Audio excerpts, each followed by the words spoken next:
গানের ধর্ষণ রাজা হিরো আলম গায়ক হিসেবে আত্মপ্রকাশ করার পর দর্শক শ্রোতার সুখবর প্রতিক্রিয়া পাননি হিরো আলম। ভীষণ সমালোচনার মুখে পড়েন, কিন্তু তাতে দমে যাননি তিনি।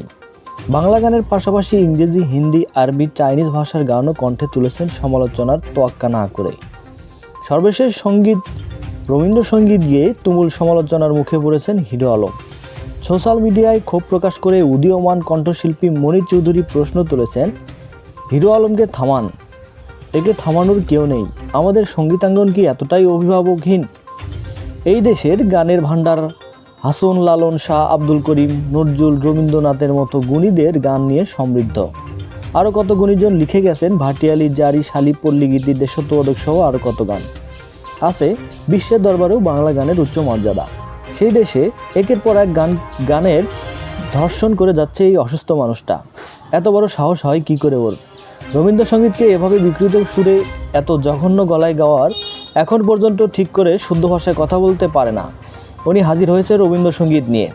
আমি সঙ্গীতশিল্পী, গান আমার সন্তান, প্রতিবাদ করা আমার দায়িত্ব উল্লেখ করে মনির চৌধুরী আরও লিখেছেন, সঙ্গীত নিয়ে যেন অন্যরকম এক তামাশায় লিপ্ত হয়েছে এই অসুস্থ মানুষটা। কিছুদিন আগে হাসন রাজার গান গেয়েছে, এমন আবার রবীন্দ্রসঙ্গীতও। শুধু ও একা নয়, এর পিছনে পৃষ্ঠপোষকতা করার জন্য একদল বিকৃত রুচির জঘন্যতম মানুষ আছে। তাদের ইন্ধনে এসব করার সাহস পায়। এত গুরুজন, এত গুণীজন, এত সঙ্গীত যোদ্ধা এই দেশে। আপনাদের প্রতি সম্মান রেখেই বলছি, প্লিজ ওকে থামান, ওর বিরুদ্ধে যথাযথ ব্যবস্থা গ্রহণ করুন। এভাবে আমাদের সঙ্গীতের অপমান হতে দিয়েন না। প্রিয় দর্শক মণ্ডলী, একটি কথা না বললেই নয়, আমাদের চ্যানেলের সমস্ত ভিডিও শুধুমাত্র বিনোদনের জন্য। বিভিন্ন সময় রূপকর্তে শিল্পী, কলাকৌশলীদের ছবি ব্যবহার করা হয়।